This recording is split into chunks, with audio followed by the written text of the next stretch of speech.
हमारा सवाल है find C equivalent of the network, also find charge on C.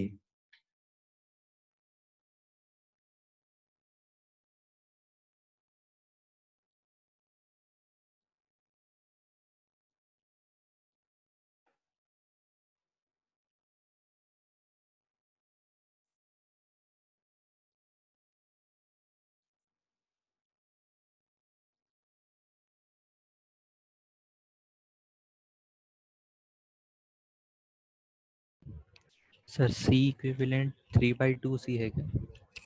C equivalent 3C/2। Yes sir. सही है, चलो। अच्छा नहीं, रुक जाओ। 3C/2 आ रहा है ना?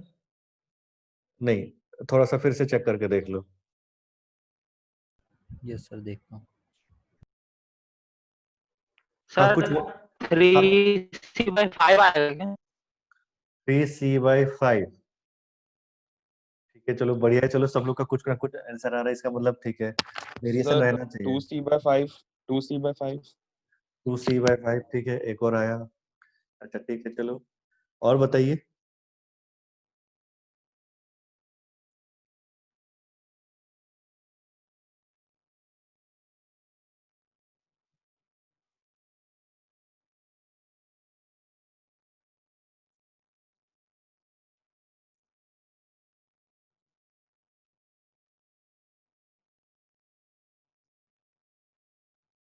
अच्छा ठीक है, चलो, है ना, जरा ये बताओ, है ना, यहाँ पे सीरीज पैरेलल ढूंढ पा रहे हो? कौन कौन सा सीरीज दिख रहा है और कौन कौन सा पैरेलल दिख रहा है?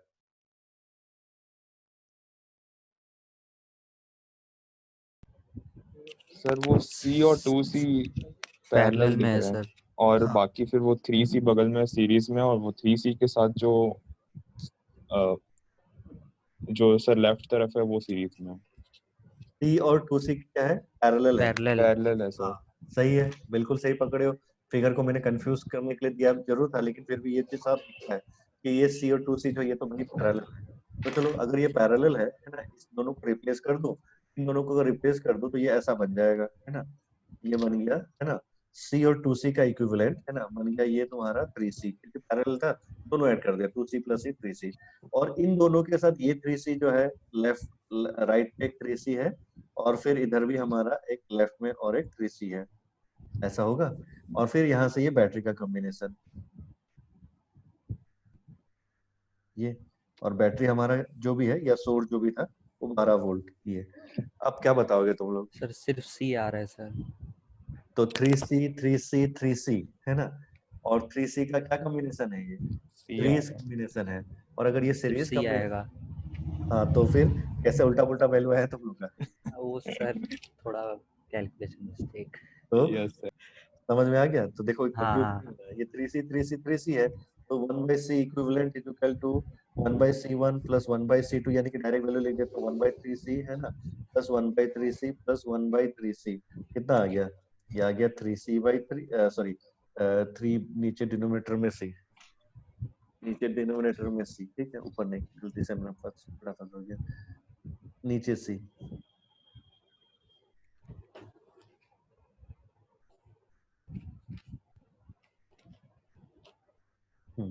तो नीचे तुम्हारा क्या था? 3C एलसीएम ले लिया, तो नीचे अगर 3C एलसीएम ले लिया तो फिर हमारा ऊपर 1+1+1 कितना आ गया, है ना, 3/3C।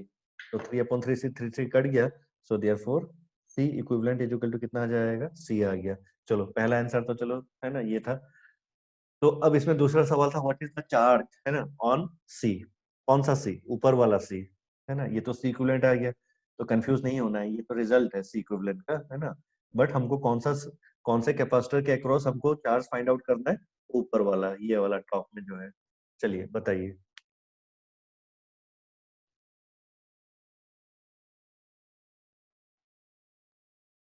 1/C equivalent is equal to 1/3C plus 1/3C plus 1/3C। तो फिर ये सारे अगर हम सॉल्व करेंगे, है ना, तो हमारा आ गया कितना? 3/3C, 3/3C।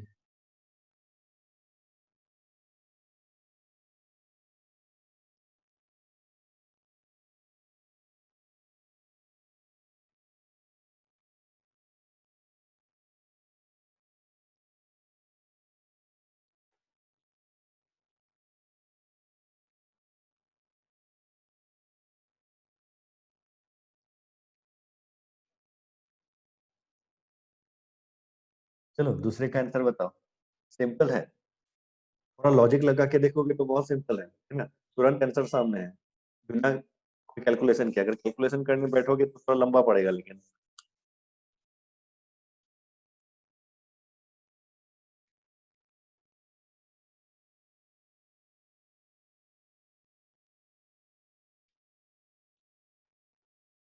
तो देखो नेटवर्क देखने में जरूर ये लगता है, लेकिन इसी को तुम, इसलिए मैंने कहा था कि सिंप्लीफाई करके रिप्रेजेंट कर देना। सी सी सी और टू सी पैरेलल कॉम्बिनेशन है, रिप्रेजेंट कर दिया ये 3C है ना।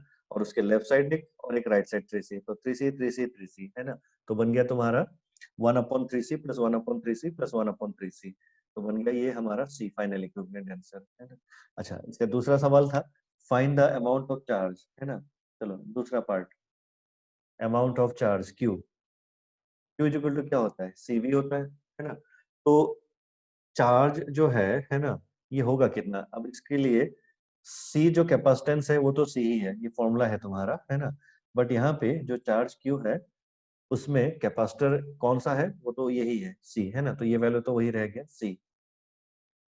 लेकिन अब पोटेंशियल क्या होगा, या पोटेंशियल डिफरेंस बोल देते हैं, है ना।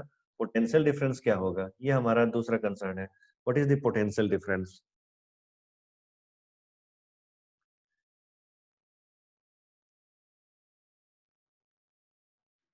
इसको कैलकुलेट मत करो, है ना। देखो मैं लॉजिक समझाता हूँ, इसको कोई कैलकुलेट ना करे, ठीक है। सीधा सीधे सोचना, ठीक है।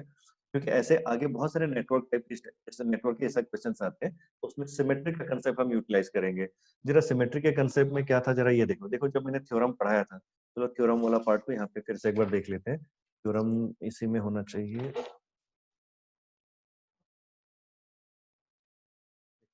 थ्योरीज ना सिर्फ बोर्ड के लिए, या जो डिराइवेशन से सिर्फ बोर्ड के लिए काम आएगा ऐसा नहीं है तुम्हारा, है ना। ये चीज जो है हमारा जो है काफी, जब हम अच्छे क्वेश्चंस बनाते हैं तो उसमें भी ये सिंप्लीफाई करने का काम आता है।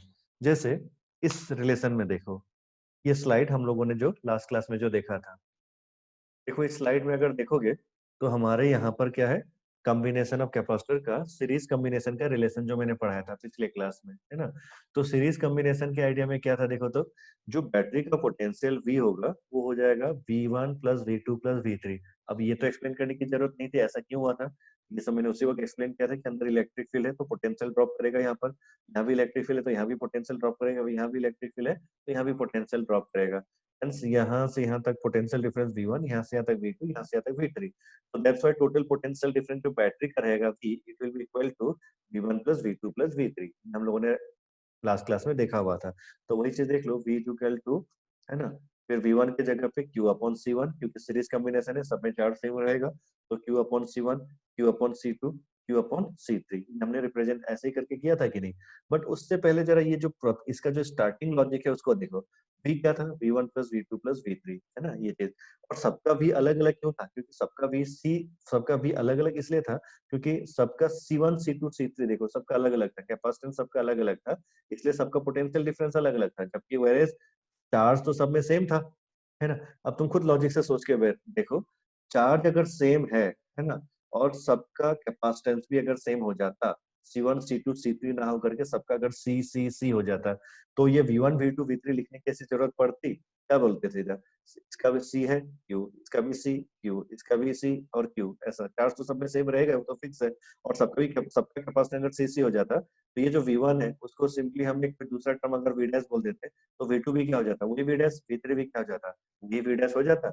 यानी कि जो बैटरी V है उसका पोटेंशियल 1/3 यहाँ ड्रॉप हुआ है, या 1/3 का डिफरेंस यहाँ पर है, यहाँ 1/3 है और यहाँ पर 1/3 है।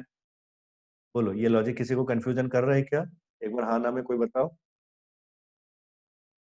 Yes no sir. सर। किसी को कंफ्यूज हो रहा है ये, कि समझ में आ गया है। सर कंफ्यूजन हो रहा है।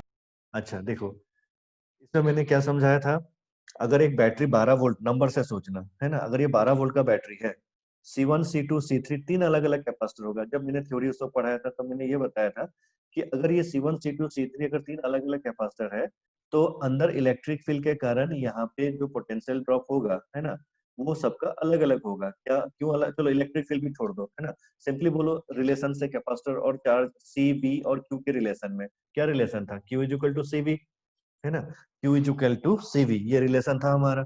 तो Q is equal to CV relation अगर है ना, जरा मुझे ये बताओ, यहाँ अगर चार्ज, यहाँ भी चार्ज, यहाँ भी चार्ज, तीनों में सेम सेम है ना, सीरीज कॉम्बिनेशन में मैंने बताया था कि चार्ज सब में सेम कैसे जाएगा, क्योंकि वो इंड्यूस होते हुए जाता था, यहाँ से यहाँ इंड्यूस हुआ, वो इंड्यूसन जो इंडक्शन हुआ, तो यहाँ फिर वो बैलेंस करने के लिए फिर Q किया, फिर उसके बाद यहाँ पे फिर वो इंड्यूस हुआ, फिर उसके बाद बैलेंस करने के लिए फिर यहाँ पे Q आ गया, ऐसा करके जो कहा था।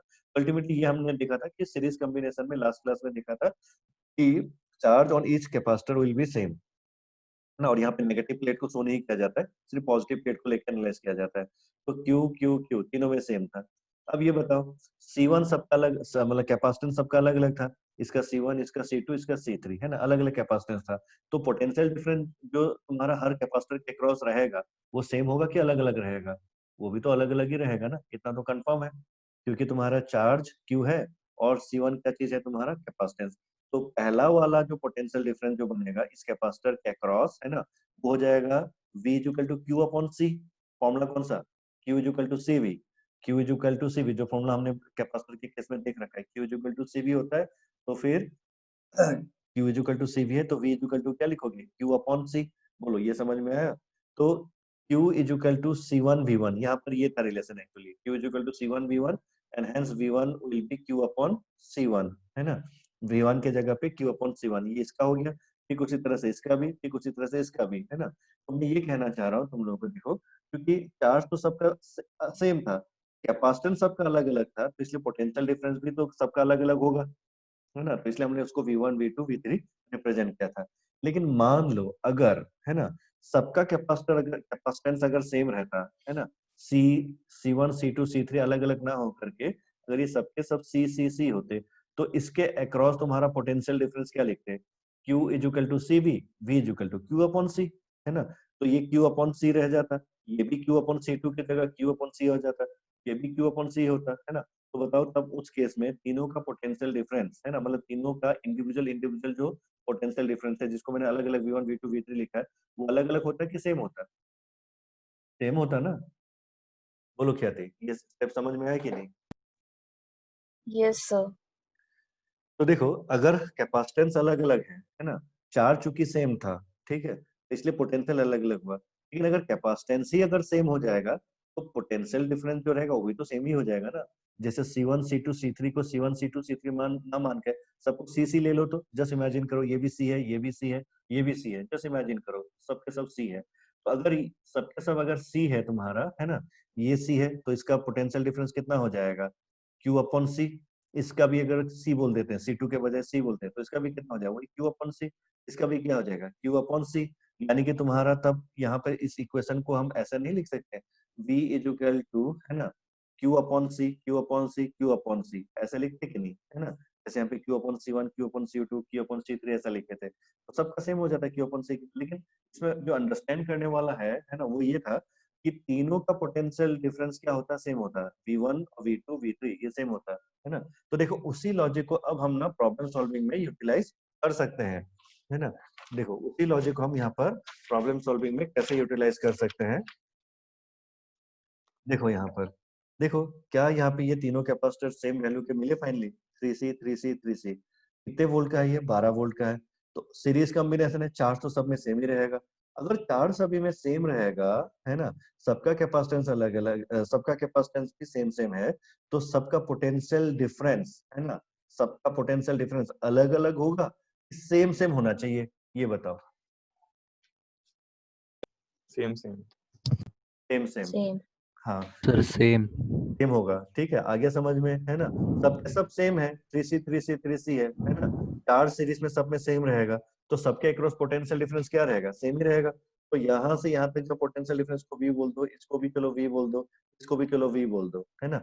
अब बताओ मुझे, this V plus this V plus this V, अगर ये अलग अलग होता तो V1 plus V2 plus V3 लेते हैं, है ना। तो V1 plus V2 plus V3, लेकिन अगर ऐड करोगे तो किसके बराबर होना चाहिए? 12 वोल्ट के बराबर होना चाहिए कि नहीं, जो बैटरी जो कनेक्टेड है उसके बराबर, है ना। तो अगर ये तुम्हारा, है ना, 12 वोल्ट जो है, अगर ये तुम्हारा V plus V plus V है ना, तो एक भी कितना हो जाएगा, है ना, 4। एक हो जाएगा 4 वोल्ट। ये समझ में आया? देखो वही चीज यहाँ पे है ना, रफ पार्ट में मैं इसको नोट डाउन करके यहाँ पे रख देता हूँ, है ना। 12 वोल्ट जो है ये 12 वोल्ट बैटरी जो है, इसको VOLT लिख देता हूँ, है ना। 12 वोल्ट बैटरी जो है ये हो जाएगा V plus V plus V, 3 तो V है ना, तो इसलिए V plus V plus V है। तो फिर तुम्हारा एक V की वैल्यू कितनी हो जाएगी? तो एक V की वैल्यू हो जाएगी 12 वोल्ट डिवाइडेड बाय, है ना, 3 V plus V plus V 3V, यानी कि हो जाएगा फाइनली कितना? 4 वोल्ट, है ना। Volt is also unit of potential, है ना। तो वोल्ट वाला टर्म जो है हम कहाँ से यूज कर रहे हैं? ये हम जो है तुम्हारा जो अभी करंट चैप्टर देखेंगे उसके उसमें यूज कर रहे हैं। यानी कि एक कैपेसिटर के अक्रॉस जो पोटेंशियल डिफरेंस है वो कितना मिला हमको? 4 वोल्ट। अब मुझे ये बताओ, है ना, ये जो 3C वाला पहला फिगर में देखो, है ना, 3C वाला जो पहला कैपेसिटर है इसके अक्रॉस कितना हो जाएगा? 4 वोल्ट। इसके अक्रॉस सेकंड वाले के अक्रॉस भी 4 वोल्ट, थर्ड वाले के अक्रॉस भी कितना? 4 वोल्ट होगा। तभी तो ये 4 प्लस 4 प्लस 4 12 आएगा। अब लेकिन ये बीच वाला जो है इसका ये टर्मिनल का, चलो थोड़ी सी नाम दे देता हूँ, कुछ ये दोनों टर्मिनल का नाम दे देता हूँ। इसका नाम बोल दिया P और इसका Q, है ना। तो ये मेन फिगर में कौन सा पॉइंट है? मेन फिगर में ये हो जाएगा, ये P है और ये पॉइंट Q, ऐसा होगा, है ना। देखो ये P पॉइंट और Q पॉइंट के बीच में एक 3C है, तो ये वही P और Q था जिसके बीच में ये C और 2C है समाया हुआ। इसको ऐसे देखो या ऐसे देखो, है ना, तो दोनों मिला करके 3C हो रहा है। तो ये हो गया C और 2C के बीच में, है ना, ये हो गया 3C हो गया तुम्हारा, है ना। तो बताओ मुझे, ये जो बीच वाला कैपेसिटर, हम इस बीच वाले कैपेसिटर जिसको हम ले रहे हैं उसके अक्रॉस पोटेंशियल डिफरेंस कितना है? वो है तुम्हारा 4 वोल्ट, है ना। उसके अक्रॉस तुमने अभी भी मेजर किया, उसके अक्रॉस पोटेंशियल डिफरेंस है 4 वोल्ट। यहाँ पे स्टार देकर के लिख दे रहा हूँ, B इक्वल टू कितना? 4 वोल्ट, है ना, जो अभी तुमने कैलकुलेट किया। तो अगर ये तुम्हारा यहाँ से यहाँ तक P से Q तक का जो पोटेंशियल डिफरेंस है अगर 4 वोल्ट है, तो देखो ये P और Q के बीच में अगर पोटेंशियल डिफरेंस 4 वोल्ट है, तो 2C के अक्रॉस भी 4 वोल्ट है और ऊपर वाला C जो है उसके अक्रॉस भी तो 4 वोल्ट ही होगा, है ना। देखो P और Q को अगर इमेजिन करो 4 वोल्ट में है ना, तो यहाँ से 2C के लिए भी 4 वोल्ट ही मिलेगा और यहाँ से भी अगर ऊपर जाओगे तो भी तो 4 वोल्ट ही मिलेगा। यानी ये जो C कैपेसिटर, ये जो C कैपेसिटेंस था, है ना, इसके अक्रॉस पोटेंशियल डिफरेंस कितना आ रहा है? तो इसके अक्रॉस भी पोटेंशियल डिफरेंस आ रहा है, वो है तुम्हारा 4 वोल्ट, है ना। तो V के जगह पे हम अपना क्या लिख देंगे? 4, है ना। तो फिर अच्छा, ये जो एक C की वैल्यू है उसको भी नोट डाउन करके रख लो, है ना। गिवन था मान लो ये, है ना, एक C की वैल्यू था मान लो 2 फैरेड, है ना। Farad is the unit of capacitance, ठीक है, 2 फैरेड लिख दिया, ठीक है। तो फिर C into 4 volt into 4 volt, तो which implies Q is equal to CV, है ना, और C की वैल्यू कितना? 2 फैरेड लेने के लिए कहा है, तो 2 इंटू 4, है ना, सो ये बन गया finally Q is equal to 8 coulomb.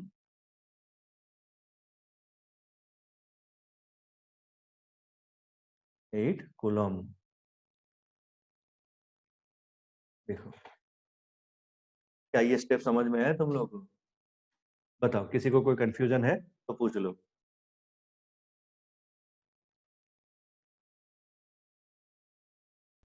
Clear sir.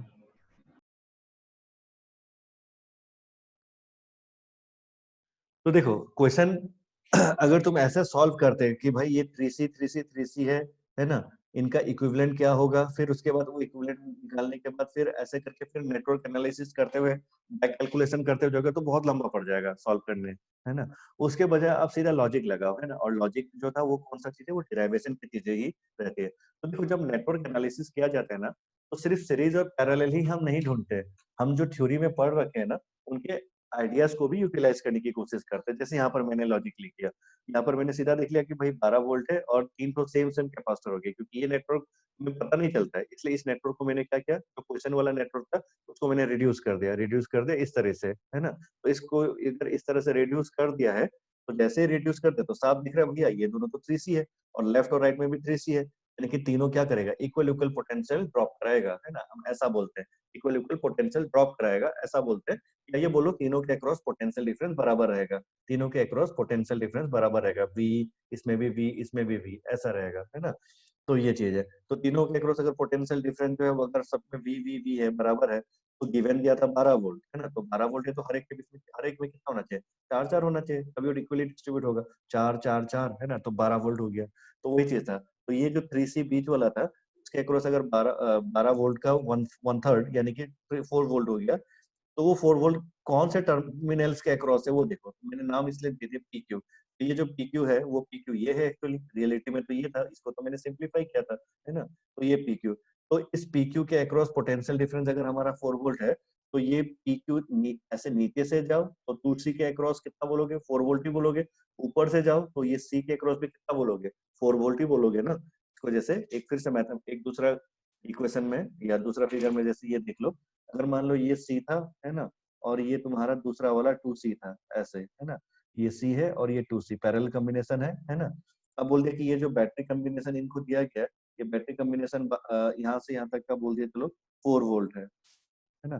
Battery combination या बैटरी का जो पोटेंशियल डिफरेंस है 4 वोल्ट है। तो बताओ, यही तो हमने पैरेलल के लिए पढ़ रखा है। पैरेलल जब होगा तो 2C के टर्मिनल्स के अक्रॉस जो पोटेंशियल डिफरेंस होगा और ऊपर जो C है उसके अक्रॉस जो पोटेंशियल डिफरेंस होगा तो सेम ही होगा, है ना। ये तो हमने थ्योरी में पढ़ रखा था, है कि नहीं। तो इसीलिए तुम्हारा जो है अगर ये 4 वोल्ट है ना, तो वही C के अक्रॉस भी 4 वोल्ट होगा एज वेल एज 2C के अक्रॉस भी 4 वोल्ट होगा। और साथ ही साथ इनका जो रिजल्टेंट बनेगा, है ना, इसका जो रिजल्टेंट बनेगा, रिजल्टेंट कितना बन जाएगा, 3C बन जाएगा। 2C plus C 3C। तो इस रिजल्टेंट के अक्रॉस भी जो पोटेंशियल डिफरेंस होगा वो भी कितना होगा, वही 4 वोल्ट ही बनेगा, है ना। रिजल्टेंट के अक्रॉस भी जो पोटेंशियल बनेगा वो 4 वोल्ट ही बनेगा। बोलो समझ में आ गया। तो इसी आइडिया को जो है हम लोगों ने यहाँ पे यूटिलाइज किया है इस नेटवर्क में। And hence Q is equal to CV। तो C का वैल्यू हमको 2 फैरेड लेने के लिए अगर कहा गया है तो फिर Q is equal to 8 coulomb, 2 into 4। बोलो, एक क्वेश्चन ये क्लियर हो गया, तो नेक्स्ट क्वेश्चन की तरफ आगे बढ़ते हैं।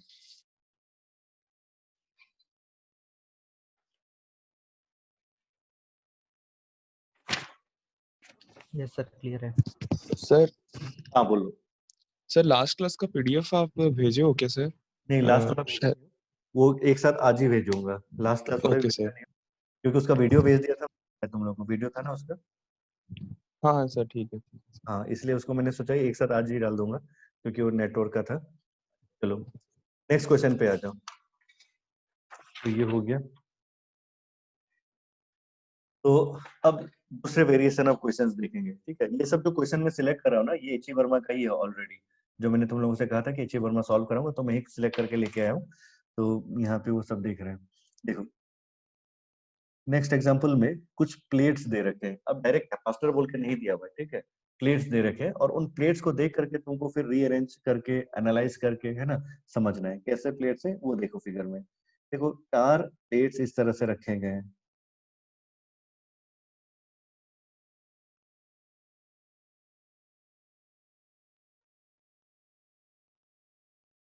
इस तरह से 4 प्लेट्स रखे गए हैं, एक के ऊपर एक, ठीक है। इस तरह से 4 प्लेट्स रखे गए हैं।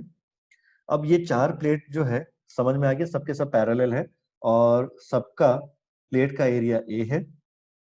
प्लेट सेपरेशन हर किसी के बीच में, है ना, वो D है, ठीक है। हर किसी के बीच में D, तो एडजेसेंट प्लेट के बीच में सेपरेशन D है। तो मैं देखो बार बार ऐसा 3 डायमेंशन फिगर अब और नहीं बनाऊंगा, है ना। मैं सीधा इसका जो 2 डायमेंशन फिगर बनाऊंगा। तो 2 डायमेंशन फिगर की ओर मूव कर रहे हैं। तो 2 डायमेंशन फिगर में बता रहा हूँ कि ये तुम्हारा जो है 4 प्लेट्स हैं। बस इसका थिकनेस भी दिखा देता हूँ।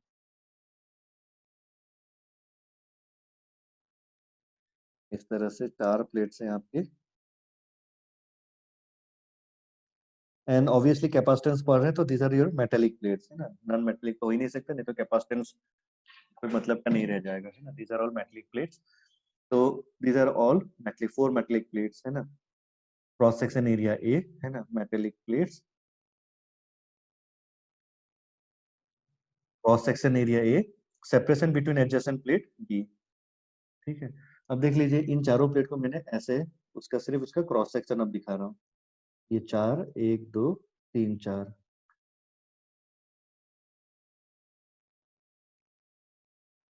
ठीक है। तो देखो ये 4 प्लेट इस तरह से रखा गया। अब मैं यहाँ पे कनेक्शन करूंगा, ठीक है। किस किस को कैसे कैसे कनेक्शन करता जाऊंगा तो अलग अलग कैपेसिटेंस बनता जाएगा, है ना। और नेट कितना बनेगा ये आप लोगों को एनालाइज करना है, ठीक है। तो देखो मैं यहाँ पे दिखा रहा हूँ। सबसे पहले मैंने क्या किया, ये दोनों को आपस में ऐसे जोड़ दिया, ठीक है, पहले इन दोनों को आपस में जोड़ दिया और पीछे दोनों को ऐसे जोड़ दिया। ठीक है, ये पहला अरेंजमेंट है हमारा। चारों प्लेट में जो ये जो कनेक्टिंग वायर्स है ना, इसको मैं चेंज करता रहूंगा। कभी फर्स्ट और सेकंड के बीच में इन दोनों को लगा दूंगा, कभी इन दोनों को लगा दूंगा, कभी कहीं भी लगा दूंगा। ठीक है, तो अब की बार हम लोगों ने कैसा कनेक्शन दिया, इस तरह से ये। ठीक है, मतलब मैंने क्या किया, फर्स्ट और लास्ट वाले प्लेट को आपस में जोड़ दिया, है ना, और बीच के दोनों को आपस में जोड़ दिया और इन दोनों को बैटरी से कनेक्ट कर दिया। मान लो बैटरी का एक पॉजिटिव टर्मिनल यहाँ पर है और एक नेगेटिव टर्मिनल यहाँ पर है, ऐसे जोड़ दिया, है ना। तो चलो मुझे बताओ, इस नेटवर्क का इक्विवेलेंट कैपेसिटेंस क्या होना चाहिए। ठीक है, इस नेटवर्क का इक्विवेलेंट कैपेसिटेंस क्या होना चाहिए। और इसमें मैं पहले एक हिंट दे देता हूँ। हिंट ये है कि आप जैसे बैटरी कनेक्ट करोगे, देखो ये बैटरी कनेक्ट करोगे ना, ये बैटरी इधर और एक इधर, है ना, इस तरह से। तो बताओ बैटरी का, है ना, एक ये जो फर्स्ट प्लेट है ना, थोड़ा सा रिकॉल करो इलेक्ट्रोस्टैटिक्स में गॉसेस लॉ का आइडिया, है ना। 4 प्लेट जो दे रखा है ना, उसमें से अगर इस प्लेट को हमने पॉजिटिव प्लेट दिया, इन दोनों को मिला करके बैटरी का पॉजिटिव से जोड़ दिया, इन दोनों को मिला के नेगेटिव से जोड़ दिया। ठीक है, फिर मुझे ये बताओ, ये तो वो 4 प्लेट का अरेंजमेंट तो वही हुआ ना जो हमने पहले जिस इलेक्ट्रोस्टैटिक्स में जो ये गॉसेस लॉ में पढ़े थे, charge distribution on all the faces, है ना। तो ये बताओ मुझे, अगर तुम्हारा एक बैटरी से इस तरह का कनेक्शन दिया जाता है, तो बैटरी के पॉजिटिव प्लेट से अगर क्यू चार्ज निकलता है तो नेगेटिव प्लेट भी कितना देगा, -Q, है ना। यानी कि इन दोनों में मिला करके अगर क्यू आ गया बैटरी से, तो इन दोनों में मिला करके कितना जाएगा, -Q, और टोटल चार्ज फिर नेट कितना हो जाएगा, नेट 0। यानी कि तुम्हारा एक्सट्रीम सरफेसेस पे, ये ऊपर वाला और ये नीचे वाला, है ना, जो सरफेसेस थे उनमें चार्ज कितना हो जाएगा, Q Q1 + Q2 divided by 2। याद आ गया, जो जो चार्ज देते थे उस टोटल का ऐड कर दो, डिवाइडेड बाई 2। ये जो शॉर्टकट मैंने समझाया था, तो वो चीज यहाँ पे करके देखोगे तो Q1 + Q2, एक प्लस क्यू एक माइनस क्यू है, जोड़ दोगे तो 0 हो गया, और 0 डिवाइडेड बाई 2 तो 0। यानी कि सबसे आउटर प्लेट्स, मतलब आउटर सरफेसेस में तुम्हारा चार्ज कितना रिसाइड करेगा, 0 0। तो इसीलिए ध्यान रखो, है ना, वैसे भी तुमने पढ़ा हुआ है, पैरेलल प्लेट कैपेसिटर का जो एक्सट्रीम मतलब पीछे की तरफ जो सरफेस रहता है वहां कोई चार्ज नहीं रहता है ना। ये चीज देखो, पैरेलल प्लेट कैपेसिटर का ये वाला आइडिया। जैसे हमारे पास ये पैरेलल प्लेट कैपेसिटर जो हमने पहले से पढ़ रखा है, ये पैरेलल प्लेट कैपेसिटर, है ना, कितने सरफेसेस हैं इसके, है ना। तो देखो, फर्स्ट प्लेट और सेकंड प्लेट को अगर कंसीडर करोगे, तो फर्स्ट प्लेट और सेकंड प्लेट का अपना अपना दो दो सरफेसेस हैं। फर्स्ट प्लेट का दो, कौन सा, सामने इधर वाला और एक पीछे की तरफ, तो सरफेस 1 सरफेस 2। इसका भी सरफेस 3 एंड सरफेस 4, ये 4 सरफेस है। लेकिन चार्ज कहाँ रहते हैं, चार्ज तो सिर्फ तुम्हारा इन दोनों में रहता है, तुम्हारा first and third, sorry, second and third में रहता है। जब बैटरी कनेक्ट करोगे, है ना, बैटरी से कनेक्ट करोगे इस तरह से, तो सिर्फ 2 और 3 में ही चार्ज स्टोर रहेगा, 2 और 3 में ही चार्ज स्टोर रहेगा, और पीछे की तरफ 4 और 5 में नहीं रहेगा। याद आ गया, और ये तो हम पढ़े भी थे कि भाई बैटरी के कारण इसमें अगर क्यू चार्ज मिला और इसको अगर -Q मिला, तो अट्रैक्शन के कारण सारा चार्ज यहाँ और इसके इनर, मतलब इनर सरफेसेस की तरफ रहता है, और आउटर सरफेसेस में कोई चार्ज नहीं रहता है। एग्जैक्टली वही चीज यहाँ पर भी है ना। अगर यहाँ पर भी देखोगे, तो इसमें जिस तरह का भी कनेक्शन करो, है ना, ये हमेशा आउटर प्लेट का आउटर सरफेस, है ना, ये तुम्हारा लोएस्ट प्लेट का आउटर सरफेस, है ना, इसमें कभी भी चार्ज नहीं रहेगा, ये नीचे वाले सरफेस में और ऊपर वाले। तो फिर अल्टीमेटली वो कंट्रीब्यूट ही अगर नहीं करेगा, तो सरफेसेस सिर्फ कौन कौन से कंट्रीब्यूट होंगे, ये वाला फर्स्ट, दूसरे वाले का, तीसरे वाले, मतलब दूसरे वाले का नीचे वाला, तीसरे वाले का ऊपर वाला, उसका नंबर 4 दे रहा हूँ, इसको नंबर 5, और ये नंबर 6। ये नंबरिंग पहले तुम लोग को बता दिया, ये हिंट है ना। अब तुम लोग चलो एनालाइज करो, है ना, क्योंकि सबसे लास्ट वाले को लेकर के भी नंबरिंग करने से भी कोई फायदा नहीं था। ऐसे करते तो तुम्हारा 8 सरफेस आ जाता, 1 2 3 4 5 6 7 8, है ना, 8 सरफेस आ जाता, और झूठ-मूठ का कॉम्प्लेक्सिटी बढ़ता। एक को दो को लॉजिक से पहले ही हटा दिया, कौन कौन सा, ऊपर वाला और नीचे वाला, लॉजिक से इनको हटा दो, है ना, कि इसमें कभी चार्ज रहेगा ही नहीं। तो बच गया कौन कौन सा सरफेस जो कैपेसिटेंस सिस्टम में कंट्रीब्यूट होगा, तो फर्स्ट वाले का नीचे वाला, सेकंड वाले का ऊपर नीचे, थर्ड वाले का ऊपर नीचे, है ना, फोर्थ वाले का सिर्फ ऊपर वाला। तो फिर इनको ही नेमिंग कर दिया, और नेमिंग 1 2 3 4 5 6। ठीक है, अब तुम लोग को ये इमेजिन करके देखना है कि अगर यहाँ पर अगर मैंने बैटरी का पॉजिटिव लगाया, यहाँ पर अगर नेगेटिव लगाया, तो ये किस तरह का अप्रोक्सीमेट नेटवर्क बन रहा है। क्या कोई 2 सीरीज बन रहा है, 2 पैरेलल बन रहा है, या 3 सीरीज बन जा रहा है, या 3 पैरेलल बन जा रहा है ना। ये तुम लोग को एनालाइज करना है और करके बताओ मुझे।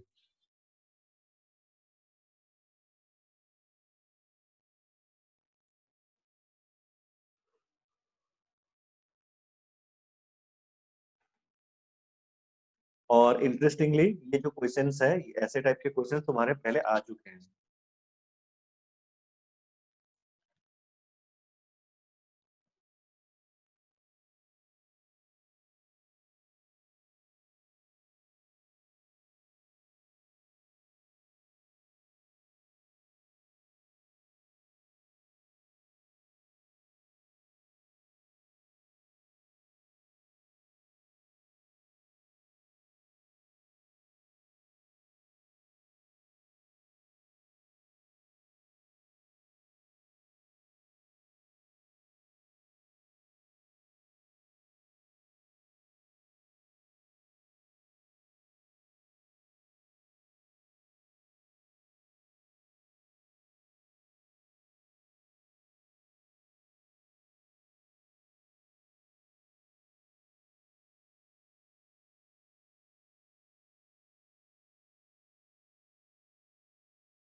बना किसी का?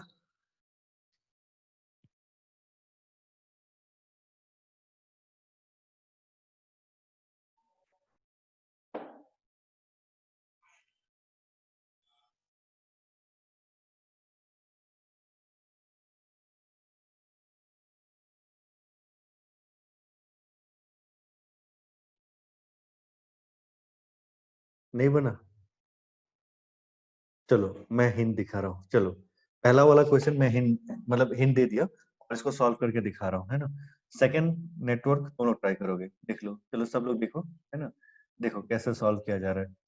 इस तरह से 4 मेटेलिक प्लेट्स आपस में एडजेसेंट रखे गए थे, जिसमें मैंने पहला ऊपर वाला और नीचे वाले को आपस में कनेक्ट कर दिया और इसको कनेक्ट कर दिया, है ना। ऐसे नेटवर्क को देखने का एक ही तरीका होता है, एक एंड से बनाना चालू कर दो। देखो कौन कौन से सरफेस में पॉजिटिव नेगेटिव चार्ज रहेगा जिसके कारण में कैपेसिटेंस सिस्टम बनेगा, ये तो हमको एनालाइज करना है। जरा मुझे ये बताओ, 3 और 4 को देखो, क्या 3 और 4 में कभी चार्ज रह सकता है? 3 और 4 में नेगेटिव 3 मतलब ये सेकंड और थर्ड वाला जो प्लेट है, इसको हम लोगों ने बैटरी के नेगेटिव टर्मिनल से जोड़ा है। अगर इसमें नेगेटिव चार्ज और इसमें भी अगर नेगेटिव चार्ज अगर आता है ना, तो यहाँ अगर थर्ड प्लेट थर्ड सरफेस में कुछ नेगेटिव भी अगर रहता भी है, फोर्थ में भी अगर कुछ नेगेटिव रहता भी है, तो वो आपस में क्या करेंगे, एक दूसरे को रिपेल करेंगे। और रिपेल करके सारा चार्ज कहाँ चला जाएगा, 2 पे आ जाएगा, और 4 का सारा चार्ज कहाँ पे आ जाएगा, 5 पे आ जाएगा। यानी कि तुम्हारा, है ना, 3 और 4 में कभी चार्ज ही नहीं रहेगा। यानी कि 3 4 जो है कोई अरेंजमेंट बनेगा ही नहीं चार्ज का। मतलब यहाँ पर कहीं, यहाँ पर जो है किसी तरह का जो है कोई वो नहीं बन पाएगा तुम्हारा कैपेसिटर सिस्टम। ठीक है, तो बनेगा कौन सा, 1 2 बनेगा और 5 6 बनेगा। देखो लॉजिक मतलब ऐसे अगर एनालाइज करो तो ऐसे ही दिख जाता है, 1 2 बनेगा और 5 6 बनेगा, 3 4 नहीं बनेगा। बट वो सीरीज बन रहा है कि पैरेलल बन रहा है वो कैसे देखेंगे, है ना। तो उसके लिए बेस्ट तरीका ये है, एक जगह से स्टार्ट कर दो, पॉजिटिव प्लेट है ना, पॉजिटिव प्लेट से स्टार्ट कर दो। देखो सोल्यूशन का टेक्निक, है ना। मैं क्या करूंगा, ये पॉजिटिव टर्मिनल ले लिया। देखो पॉजिटिव पोटेंशियल कौन कौन से सरफेस को मिल रहा है, फर्स्ट और 6 को बना लो इसको ऐसे। इसको बोलते हैं सर्किट डायग्राम, है ना। ये तो फिजिकल प्लेट्स है, ये तो तुम्हारा फिजिकल प्लेट्स है, और ये हो गया सर्किट डायग्राम, है ना। तो ये हो गया सर्किट डायग्राम में कौन कौन सा, फर्स्ट और 6। तो फर्स्ट और 6 हुआ, है ना। देखो 1 and 6, 1 and 6 इससे जुड़ा हुआ है ना, वो पॉजिटिव टर्मिनल से जुड़ा हुआ है। 1 के पीछे की तरफ जो था वो अगर होता तो उसको भी लिख देते, लेकिन उसमें तो कभी चार्ज रहेगा ही नहीं, तो कोई मतलब का नहीं है, इसलिए छोड़ दिया उसको। तो 1 और 6, तो 1 और 6 हो गया। 1 के सामने कौन है, 1 के सामने 2 है, 1 के सामने 2 है। 6 के सामने कौन है, 6 के सामने 5 है। देखो 6 के सामने 5 है ना। और 5 और 2 आपस में कैसे कनेक्टेड है, तो 5 और 2 आपस में कनेक्टेड इस तरह से है, नेगेटिव से जुड़ा हुआ है। 3 और 4 भी नेगेटिव से डायरेक्ट जुड़ा हुआ है, तो उसका कोई मतलब ही नहीं दिख रहा है। 3 और 4 में अगर नेगेटिव चार्ज, मतलब negative plate of the battery से जुड़ा हुआ है, तो उसमें कभी तुम्हारा जो है कैपेसिटर सिस्टम फॉर्म ही नहीं होगा, क्योंकि कैपेसिटर सिस्टम में एक में पॉजिटिव अगर रहता है तो दूसरे में नेगेटिव आना चाहिए। तो ये हो गया तुम्हारा अरेंजमेंट। अब बताओ क्या ये दिक्कत लग रहा है, इसका इक्विवेलेंट अब निकल जाएगा, है ना। फर्स्ट वाले का क्या हो जाएगा, epsilon not A by D. Second वाले का epsilon not A by D. तो सी इक्विवेलेंट कितना हो जाएगा, 2 times of epsilon not A by D. So this is your answer, 2 times of epsilon not A by D.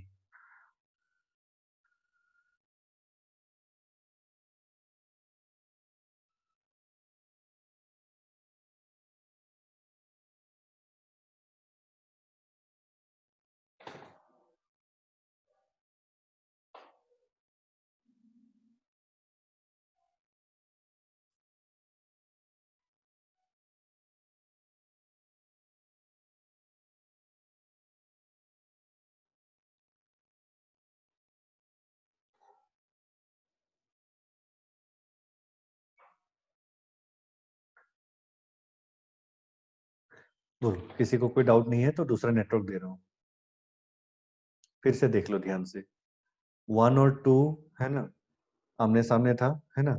6 and 5 आमने सामने था, लेकिन बनाने का तरीका क्या है वो मैंने तुम लोग को समझाया, किस तरह से इसको बनाया जाएगा।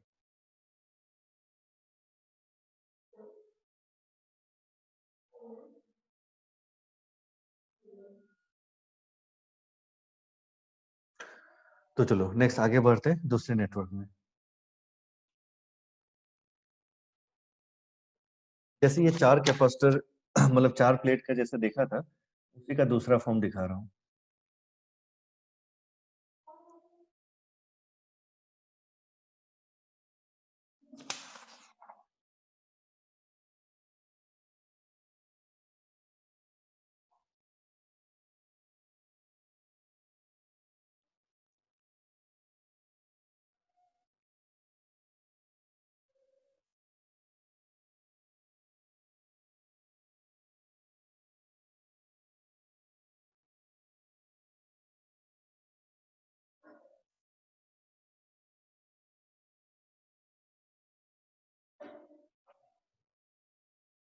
ठीक है, अब की बार कॉन्फ़िगरेशन इस तरह का हुआ।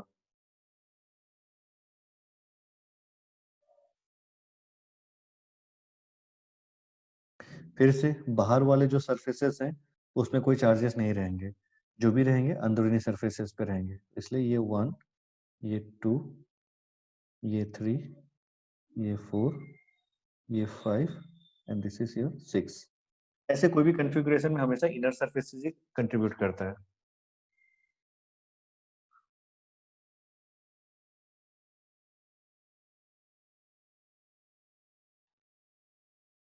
सवाल वही है, find equivalent, find C equivalent.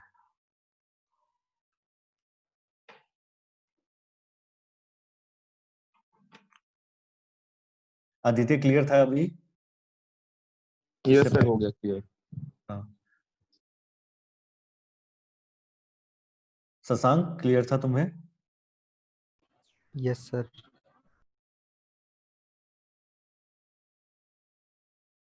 चलो फिर बाकी लोगों को भी समझ में आ गया होगा। I hope.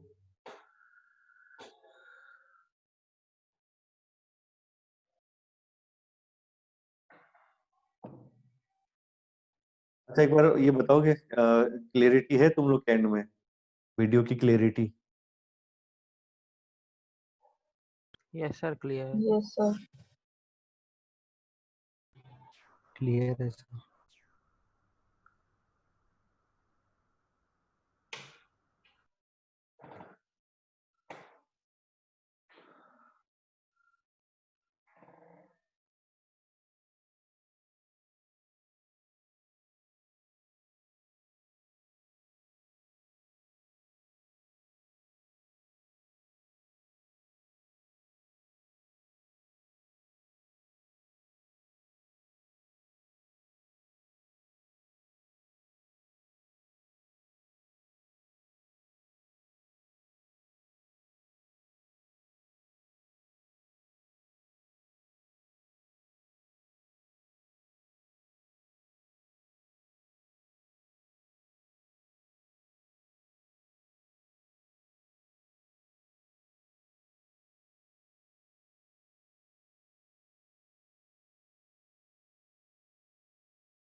बना?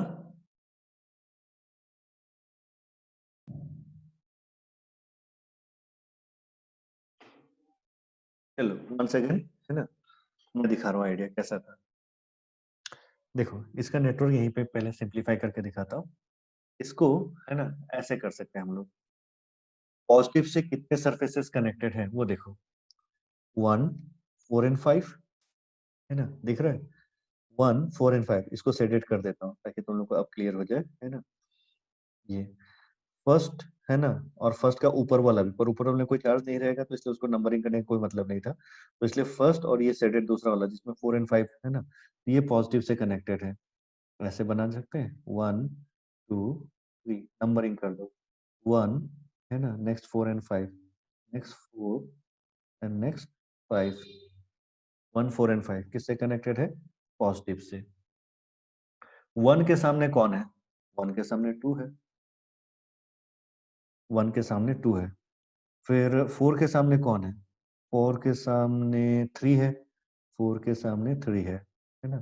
5 के सामने कौन है? तो 5 के सामने 6 है, तो 5 के सामने 6 है।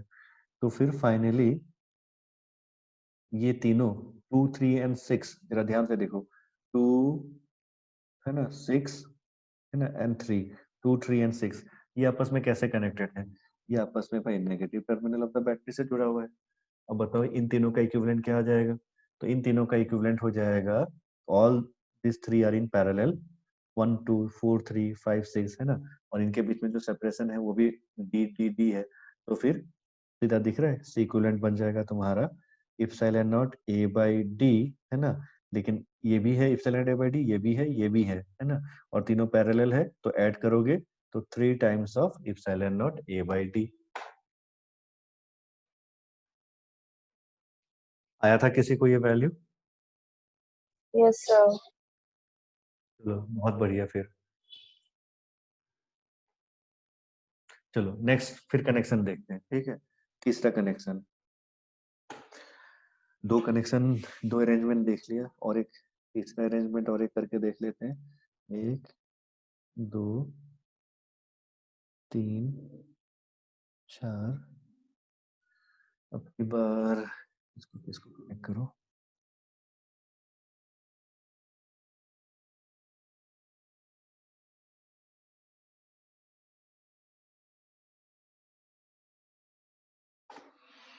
हम्म हम्म,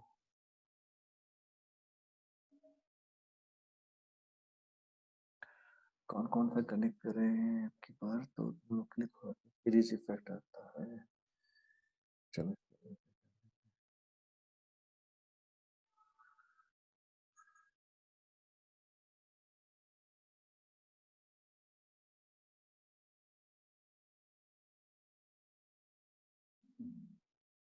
ये कनेक्शन देखो,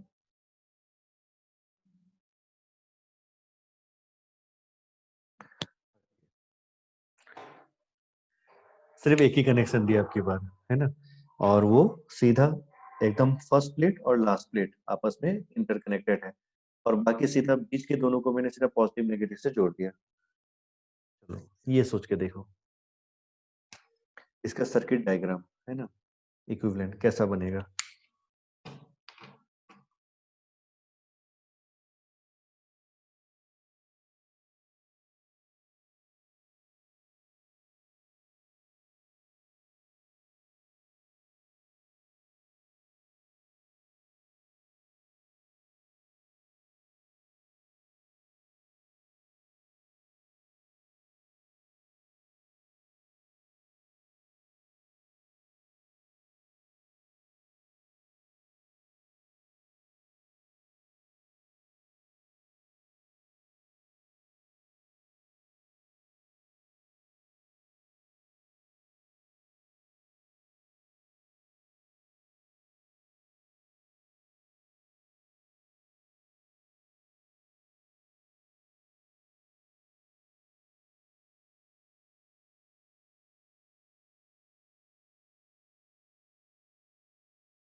देवेश बनना।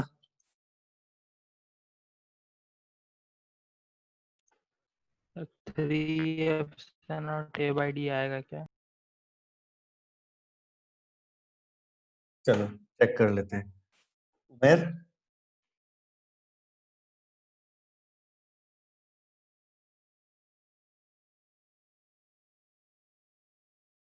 उमेर हो कि नहीं? Satyam, sir 2 epsilon naught A by D है क्या? चलो चेक करते हैं। सही आ रहा है तुम लोग का, है ना? थोड़ा सा लेकिन कुछ, चलो देख लेते हैं। इसका पॉजिटिव नेगेटिव को पहले रिप्रेजेंट कर लेते हैं नंबरिंग करके, है ना। सरफेस ये 1 2 है ना, 3 4 फिर 5 6 यही रह गया। देखो पॉजिटिव से क्या है, 2 एंड 3 है, दिख रहा है। पॉजिटिव से 2 और 3 कनेक्टेड है, ठीक है। तो पॉजिटिव से 2 एंड 3, ठीक है, कर देते हैं। ये पॉजिटिव से 2 एंड 3, पॉजिटिव से 2 एंड 3, 2 एंड 3, ये बन गया।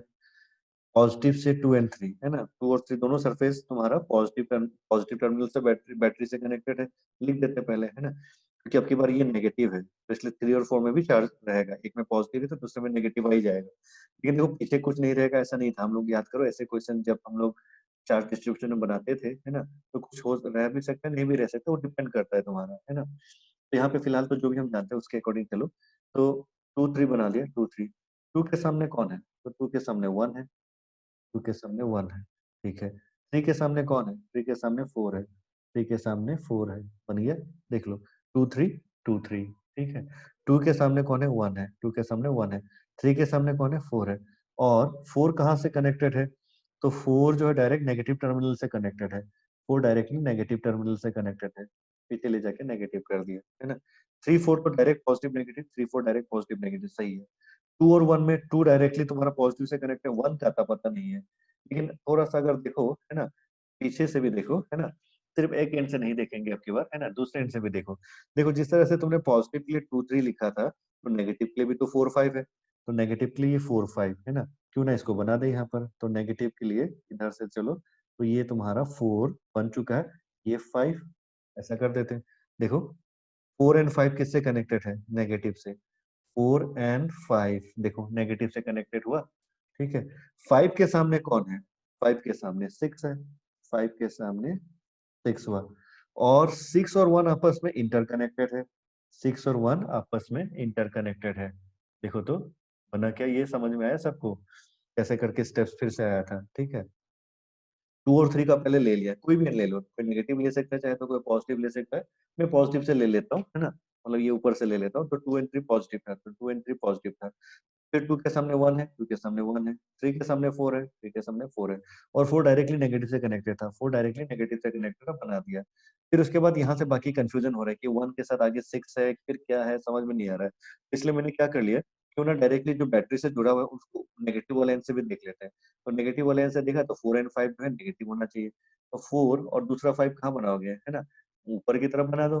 फिगर नीचे बनाओगे तो और कंफ्यूजन अराइज हो सकता है, इसलिए ऊपर की तरफ बना दिया, क्योंकि इधर पहले से 1 2 जो है और 1 और 6 कनेक्टेड था, इसलिए ऊपर की तरफ बना दिया 5 को। 5 ऊपर बन गया, 5 के सामने कौन है 6। जैसे तुमने उसको रख दिया तो देखो 1 और 6 आपस में इंटरकनेक्टेड था, 1 और 6 आपस में वायर से इंटरकनेक्टेड था, तो बन गया ये हमारा, है ना। तो पॉजिटिव नेगेटिव के बीच में देख लो इस तरह का एक नेटवर्क बन गया। इसमें 2 और 1 के बीच में डी डिस्टेंस है, 3 और 4 के बीच में डी डिस्टेंस है, 5 और 6 के बीच में भी डी डिस्टेंस है, यानी कि यहाँ पे हर किसी का तो epsilon A by D, epsilon A by D, epsilon A by D है। लेकिन ये दोनों क्या कॉम्बिनेशन हो रहा है, तो ये दोनों हो गया हमारा सीरीज कॉम्बिनेशन, और उसके साथ ये हो गया पैरेलल, है ना। तो इसको सॉल्व करने के लिए क्या करें, उसको बेस्ट है एक काम कर लेते हैं, अभी इप्सिलॉन ए बाई डी नहीं लिखते, इनको सी बोल के लिख देते हैं, है ना। तो सी और सी का इक्विवेलेंट कितना हो गया, सी बाई 2। सी और सी का इक्विवेलेंट हो जाएगा सी बाई 2, है ना।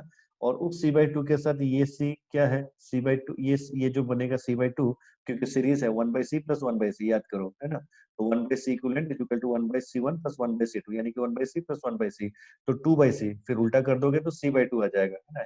ये दोनों जब भी इक्वल रहते हैं तो हमेशा ऐसा ही होता है, 2 है तो सी बाई 2 3 हो जाएगा, तो सी बाई 3, है ना, ये चीज।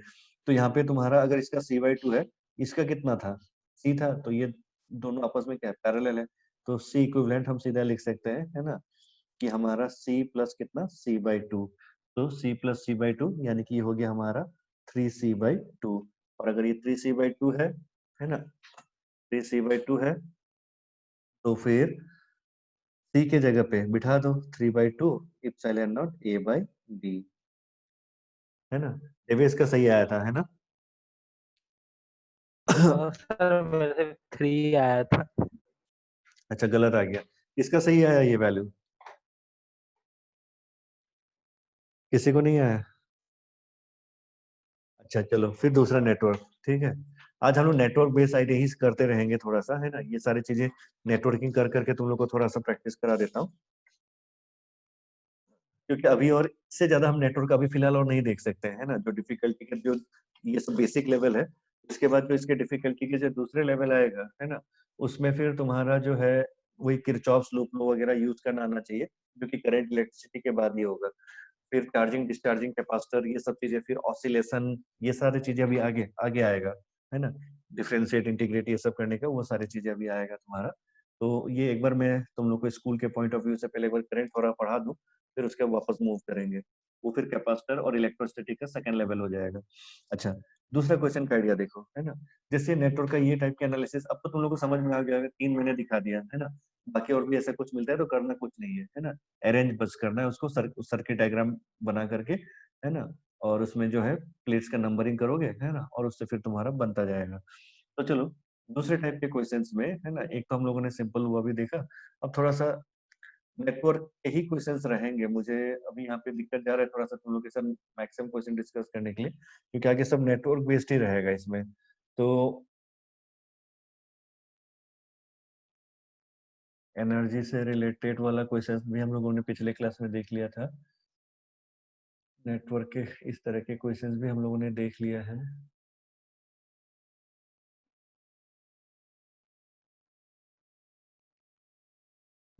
चलो दूसरे टाइप के क्वेश्चंस हम लोग थोड़ा सा और समझते हैं। नेक्स्ट एग्जांपल देखो, सपोज कर लो हमारे पास इस तरह का एक नेटवर्क है,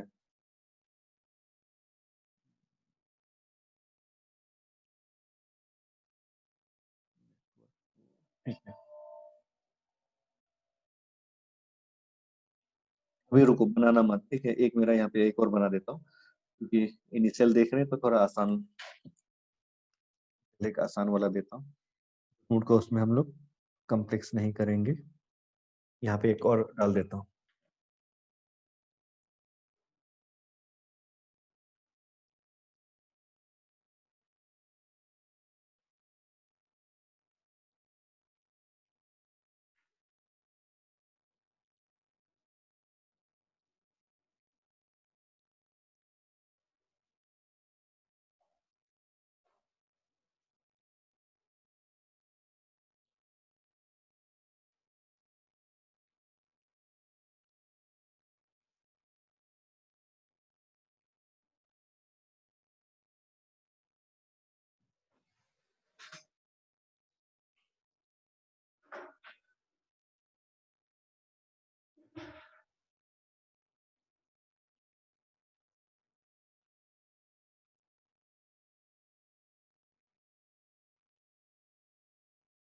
देखो ये जो कैपेसिटर है इसको हम बोलते हैं इनफाइनाइट लेदर। लेदर मतलब तुम्हारा सीढ़ी, है ना, या इनफाइनाइट कैपेसिटर के कॉम्बिनेशन का नेटवर्क का क्वेश्चन। देखो फिगर देख के तुम लोगों को समझ में आ गया होगा, है ना। ये जो एक रिपीटिंग पैटर्न है, कैसा है, सी सी सी सी सी सी सी सी, इस तरह का रिपीट होता जा रहा है लास्ट तक। कितने इस तरह की यूनिट है, इनफाइनाइट है, मतलब बहुत है ना, अनगिनत है तुम्हारे। तो ऐसे नेटवर्क का हम इक्विवेलेंट कैपेसिटेंस कैसे निकालेंगे, ये हमारा नेक्स्ट क्वेश्चन है, ठीक है। कोई तुम लोग इसमें कुछ आइडिया दे सकते हो क्या, है ना, थोड़ा सोच के बताना, है ना। ऐसे इनफाइनाइट वाले का हम क्या कर सकते हैं, क्या ये दोनों सीरीज है, नहीं है ना। क्यों नहीं है, देखो सी और सेकंड सी, है ना, फर्स्ट सी और सेकंड सी, इनको सीरीज इसलिए नहीं बोल सकते क्योंकि बीच में एक जंक्शन आ गया, ये बीच में एक जंक्शन आ गया, ये एक जंक्शन आ गया, है ना।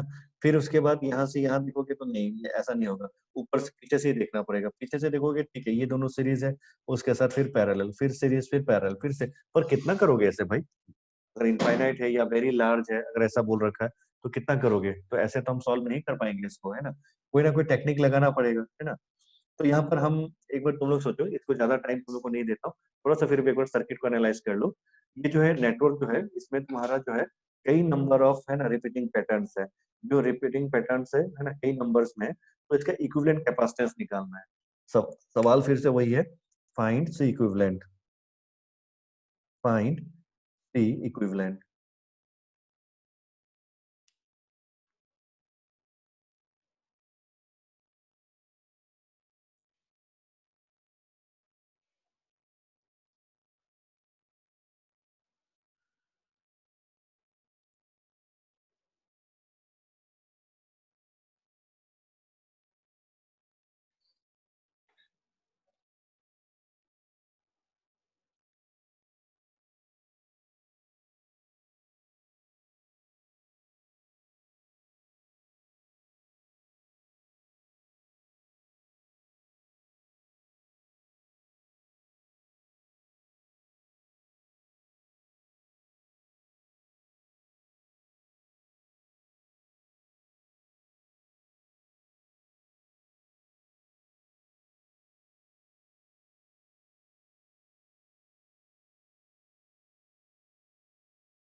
किसी को आइडिया लगा कैसे कर सकते हैं?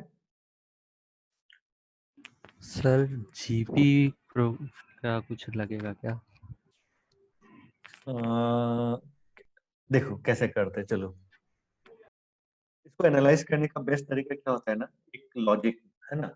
और वो ये लॉजिक क्या है, देखो देखो जो पैटर्न रिपीट करता है ना, उसी रिपीटिंग पैटर्न को एक और हम जोड़ लेते हैं, है ना, ऐसे करके सोल्यूशन।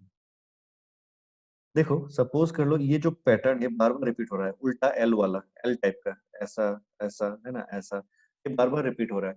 और इसके कितने यूनिट्स हैं, है ना, ऐसे बहुत सारे यूनिट्स हैं। तो बहुत सारे अगर यूनिट है, मैं अपनी तरफ से एक एक्स्ट्रा जोड़ लूंगा तो कोई फर्क पड़ेगा क्या, सोच के बताओ, नहीं पड़ेगा ना।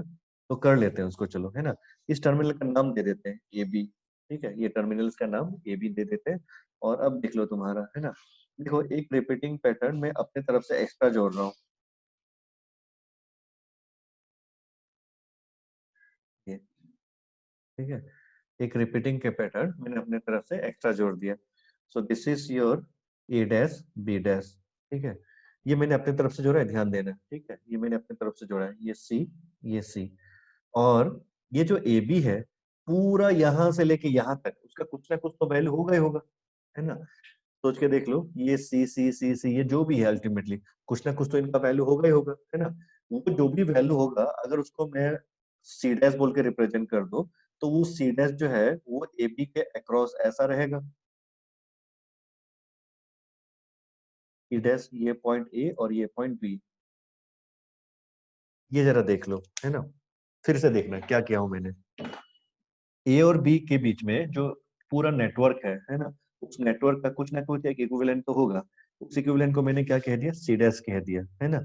लेकिन देखो हम लोगों ने एक बिल्कुल जैसा पैटर्न रिपीट हो रहा था, ऐसा एल उल्टा वाला एल, है ना, ऐसा रिपीट हो रहा था, वैसे एक रिपीटिंग पैटर्न अगर फिर से जोड़ दिया, है ना, तो देखो जोड़ दिया मैंने, जोड़ा ये चीज, है ना।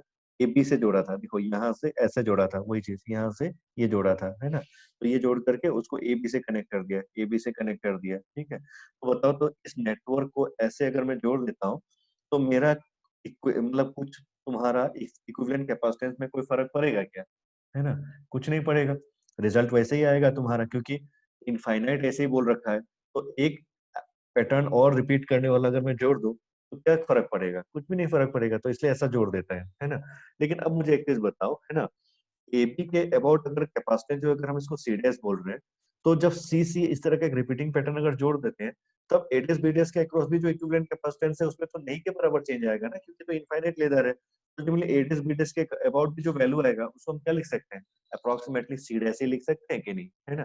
तो आइडिया यही है ना। देखो सीडीएस यहाँ पर मुझे नहीं पता, सीडीएस की वैल्यू निकालना है क्योंकि एबी के अक्रॉस है, लेकिन एडीएस बीडीएस के अक्रॉस भी जो वैल्यू होगा अप्रोक्सीमेटली एक नया रिपीटिंग पैटर्न जोड़ने से बहुत फर्क नहीं पड़ेगा, वो अप्रोक्सीमेटली सी डैश ही रहेगा, है ना। ये आइडिया होता है। तो इसको अब मैथमेटिकली कैसे सॉल्व किया जाए, तो देखो सबसे पहले सी एंड सी डैश क्या दिखा रहा है, पैरेलल कॉम्बिनेशन है, तो सी प्लस सी डैश, उसके साथ ये सी क्या है, उसके साथ ये सीरीज कॉम्बिनेशन में है, तो 1 बाई, है ना, 1 बाई ये सी, है ना, 1 बाई सी ये वाला, और ये दोनों का पैरेलल कॉम्बिनेशन हो गया, सो सी डैश प्लस सी, तो plus 1/c plus C dash, ऐसा लिखोगे कि नहीं, है ना। ये दोनों का पैरेलल कॉम्बिनेशन का equivalent value C plus C dash, तो सी प्लस सी डैश, और ये हो गया। बट इन दोनों को जोड़ने के बाद जो रिजल्ट आएगा वो ए डैश बी डैश के अक्रॉस, उसको भी तो हम 1/c डैश ही लिख सकते हैं, मतलब उसको भी तो सी डैश ही लिख सकते हैं, है ना। तो क्योंकि सी इक्विवेलेंट लिखना चाहिए था, पर सी इक्विवेलेंट की वैल्यू भी क्या होना चाहिए, सी डैश ही होना चाहिए, बहुत ज्यादा चेंज होगा नहीं। तो इस तरह से अब ये पूरे इक्वेशन में तुम्हारा अननोन टर्म क्या है, सी डैश है, तो क्या हम सी डैश को यहाँ से सॉल्व करके नहीं निकाल सकते हैं, बताओ मुझे। ये एनालिसिस जो था तुम्हारा, है ना, ये बताओ। यस सर, ठीक है। बोलिए, किसको कंफ्यूजन है तो पूछ लीजिए, फिर से एक बार बता दूं, है ना। देखो क्या था आइडिया, आइडिया ये था कि ये एक इस तरह का इनफाइनाइट नेटवर्क वाला कैपेसिटर का अरेंजमेंट है। अब ऐसे लेकिन हाँ, ऐसे टाइप के जब भी क्वेश्चन आएंगे तो पैटर्न जो है ना कुछ दिखेगा, रिपीट करता हुआ कोई पैटर्न दिखेगा, ऐसा नहीं कभी दिखेगा कि कोई पैटर्न रिपीट नहीं कर रहा हो, है ना। तो मैंने यहाँ पे रिपीट करते हुए पैटर्न ही दिखेगा, तो यहाँ पे रिपीट कैसा हो रहा है, तो ये सी ये सी ये सी ये सी ये सी ये सी, है ना, यानी कि एक एल पैटर्न टाइप का दिख रहा है, उल्टा एल, है ना, उल्टा एल टाइप का ऐसा दिख रहा है। तो हम लोगों ने क्या बुद्धि लगाया, देखो ए और बी के अक्रॉस कुछ ना कुछ तो कैपेसिटेंस होगा ही होगा, है ना, जो भी होगा यहाँ से सॉल्व करके